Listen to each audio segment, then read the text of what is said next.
Student कैसे हैं आप लोग। उम्मीद करता हूँ सभी पैरे स्टूडेंट अच्छे होंगे। सभी पैरे स्टूडेंटों को जय जोहार। तो फाइनली स्टूडेंट्स बात करेंगे अपन इस वीडियो में आपके त्रैमासिक आकलन सितंबर माह 2025 कक्षा 8वीं और विषय यहाँ पे आपकी सामाजिक विज्ञान। तो क्लास 8 वाले जो स्टूडेंट्स हैं उनके लिए ये वीडियो रहेगी। इस वीडियो में क्लास 8 के लिए सब्जेक्ट जो आपका सोशल साइंस है सामाजिक विज्ञान, उसके लिए अपन यहाँ पे क्वेश्चन आंसर्स देखने वाले हैं। ठीक है, त्रैमासिक आकलन 2025। पूर्णांक की बात करें तो पूर्णांक आपका 80 अंक है और समय यहाँ पे 3 घंटे।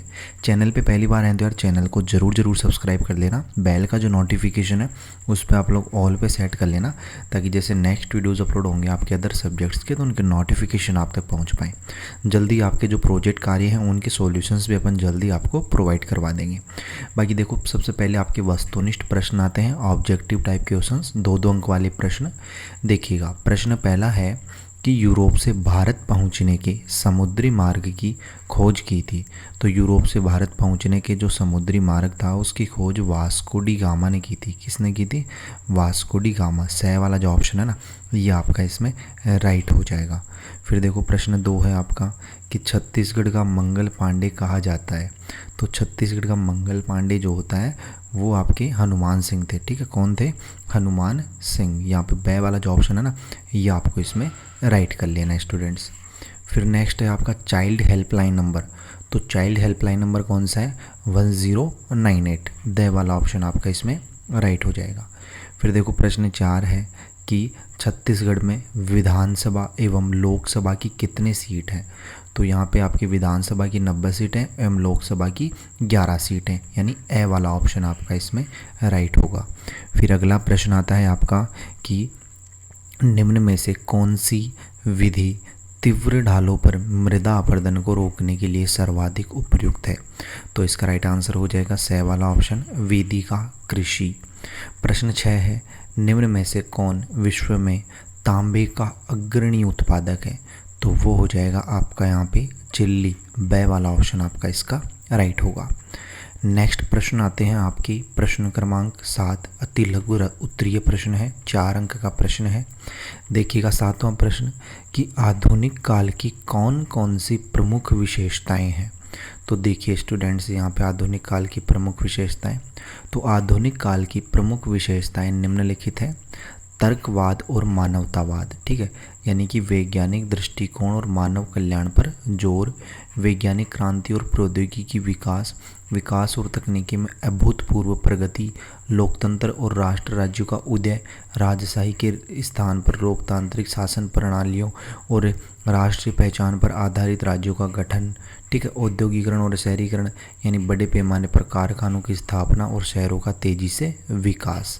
तो इस तरीके से प्रश्न क्रमांक 7 का जो है उत्तर आप लोगों को ये कर लेना है। फिर अगला प्रश्न आता है, अगला प्रश्न है आपका प्रश्न क्रमांक 8 कि उचित संबंध जोड़िए। उचित संबंध अपने को यहाँ पे जोड़ने हैं। देखिए, भारत का मैनचेस्टर हो जाएगा आपका यहाँ पे सूरत हो जाएगा। ठीक है, क्या हो जाएगा? सूरत हो जाएगा। और वस्त्र उद्योग जो है आपका, तो वस्त्र उद्योग जो है आपका ढाका हो जाएगा। ठीक है, क्या हो जाएगा? ढाका, जो मलमल के लिए प्रसिद्ध है। जहाज निर्माण जो है वो आपका होता है मछलीपट्टनम। ठीक है, मछलीपट्टनम में। और फोर्ट विलियम कॉलेज जो है वो कलकत्ता में है। ठीक है, कहाँ पे है? कोलकाता में है। तो ये आपको इसमें राइट कर लेना है स्टूडेंट्स। फिर देखना 9वां प्रश्न है आपका कि भारत का संविधान सन 1950 में 26 जनवरी को ही क्यों लागू किया गया। तो इस प्रश्न का उत्तर आप लोगों को यहाँ पे करना है कि स्वतंत्रता संग्राम के दिनों में इसी दिन 31 दिसंबर सन 1929 को पूर्ण स्वराज्य का संकल्प लिया गया था। उसी महत्व को याद करने के लिए 26 जनवरी 1950 को स्वाधीनता दिवस मनाया गया तथा इसी दिन संविधान भी लागू किया गया। ये आपका इस प्रश्न का उत्तर हो जाएगा। फिर अगला प्रश्न आता है कि पेट्रोलियम को काला सोना, 10वां प्रश्न कि संविधान क्या है, संविधान सभा का गठन क्यों किया गया था। तो इस प्रश्न का उत्तर जो है वो आपको यहाँ पे करना है कि संविधान एक पुस्तक या दस्तावेज है, परंतु हम इसे राष्ट्र की आत्मा मानते हैं। इसी संविधान के कारण आज हमें अपनी आज़ादी को बचाने तथा अधिकार को जानने तथा कर्तव्यों का निर्वहन करने की प्रेरणा प्राप्त होती है। इससे हम लोकतांत्रिक तथा संसदीय प्रणाली द्वारा देश की सरकार का गठन करते हैं तथा संविधान द्वारा निहित शक्तियों द्वारा सभी के कल्याण के हेतु शासन का संचालन किया जाता है। इस संविधान को संकलित करने के लिए एक समिति का गठन स्वतंत्रता पूर्व ही कर दिया गया था, जिनके अथक प्रयास से यह संविधान अस्तित्व में आया। तो इस तरीके से आप लोगों को इस प्रश्न का उत्तर करना था। अगला प्रश्न आता है आपका यहाँ पे प्रश्न क्रमांक यहाँ पे कौन सा 11वां हो गया। 12वां प्रश्न लघु उत्तरात्मक प्रश्न। 12वां प्रश्न की जल संरक्षण के तरीके बताइए। जल संरक्षण के तरीके बताने हैं। तो देखिए स्टूडेंट्स यहाँ पे 11वां प्रश्न किसका बताना है अपने को, जल संरक्षण के तरीके। हाँ ये रहा, ये है 11वें का उत्तर, ठीक है, 12वें का उत्तर। एक सेकंड, अपन प्रश्न क्रमांक कौन सा देख रहे हैं, 11वां, पहले 11वां तो देखें कि पेट्रोलियम को काला सोना क्यों कहा जाता है, वो अपने को बताना है। तो देखो पेट्रोलियम वाले का आंसर ये हो जाएगा कि पेट्रोलियम को काला सोना इसलिए कहा जाता है क्योंकि ज़मीन से निकलने पर इसका रंग काला होता है। पेट्रोलियम से कई तरह के उत्पाद बनाए जाते हैं, जैसे कि पेट्रोल, डीजल, मिट्टी का गर्म तेल, मोम, प्लास्टिक और स्नेहक, ये सभी उत्पाद बहुत मूल्यवान होते हैं।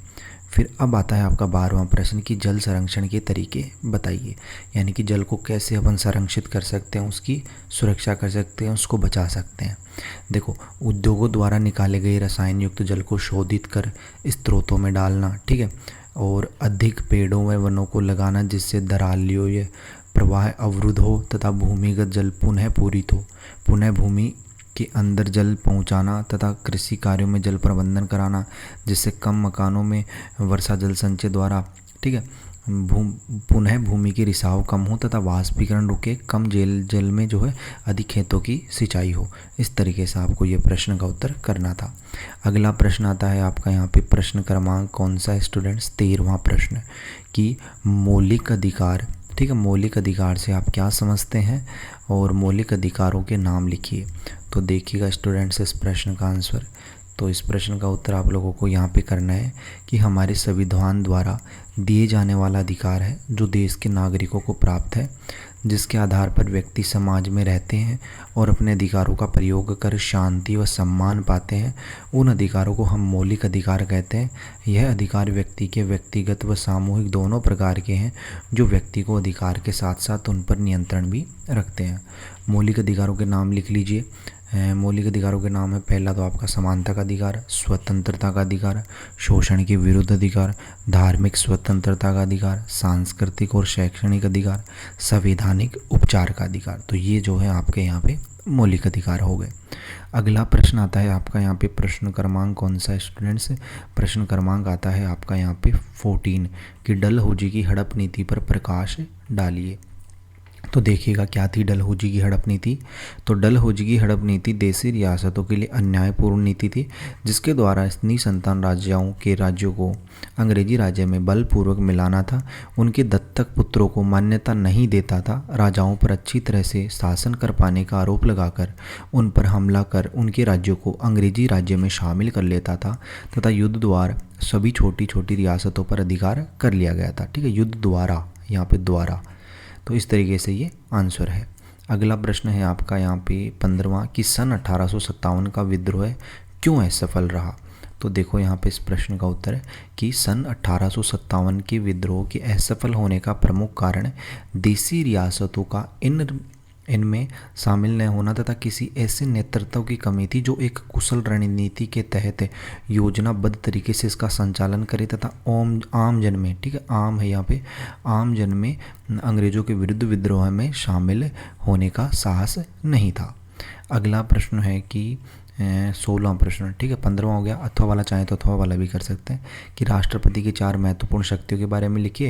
ये फिर इसको अथवा में कि अगर मैं प्रधानमंत्री होता पर अपने 5 विचार पर 5 वाक्य लिखो। तो देखो अपन इस अथवा वाले का आंसर करेंगे कि यदि मैं प्रधानमंत्री होता तो सर्वप्रथम देश किसान, मजदूर व छोटे व्यापारियों के लिए काम करता, देश की एकता व अखंडता तथा सीमाओं की रक्षा के लिए काम करता, स्त्रियों की सुरक्षा व सम्मान पर विशेष बल देता, देश की आंतरिक सुरक्षा व एकता के लिए कठोर तथा उचित कानून बनाता, पूरे देश को नशा मुक्ति के लिए प्रेरित करता, बच्चों की शिक्षा और स्वास्थ्य पर विशेष प्रयास करता। अगला प्रश्न है आपका यहाँ पे 17वां प्रश्न कि आप घर पर कौन कौन से तरीके से ऊर्जा बचा सकते हैं, और इसके अथवा में है कि संसाधन किसे कहते हैं, मानव निर्मित संसाधन के बारे में बताइए। तो देखिए स्टूडेंट्स, इस प्रश्न का आंसर कि पर्यावरण में उपलब्ध वे वस्तुएं जो हमारी आवश्यकताओं की पूर्ति करता है, जिनको बनाने के लिए प्रौद्योगिकी उपलब्ध है, जो आर्थिक रूप से संभवतः और सांस्कृतिक रूप से मान्य है, उसे संसाधन कहते हैं। जैसे जल, वन, पशु पक्षी, कुर्सी, टेबल इत्यादि। अब मानव निर्मित संसाधन वे संसाधन होते हैं जिन्हें मनुष्य प्राकृतिक चीज़ों का इस्तेमाल करके बनाते हैं। ये संसाधन हमारे जीवन के लिए उपयोगी और मूल्यवान होते हैं। मानव निर्मित संसाधनों के कुछ उदाहरण हैं इमारतें, मशीनें, वाहन, पुल, सड़कें। ठीक है, तो इस तरीके से अपन ने संपूर्ण सॉल्यूशन कवर कर लिया है। उम्मीद करता हूँ किसी प्रश्न में किसी भी प्रकार का कोई डाउट नहीं रहना चाहिए। फिर भी कोई डाउट है तो कमेंट बॉक्स में बता दीजिएगा। और बाकी चैनल को सब्सक्राइब नहीं किया तो आपसे रिक्वेस्ट है, चैनल को ज़रूर सब्सक्राइब करें। बेल का जो नोटिफिकेशन है उस पर ऑल पे सेट कर लें, ताकि जैसे नेक्स्ट वीडियोस अपलोड होंगे आपके अदर सब्जेक्ट्स के तो उनके नोटिफिकेशन आप तक पहुँच सकें। बाकी अपन जल्दी मिलते हैं नेक्स्ट वीडियोज़ में इसी होशम जोश के साथ। तब तक सभी मेरे स्टूडेंटों को बाय, धन्यवाद, टेक केयर।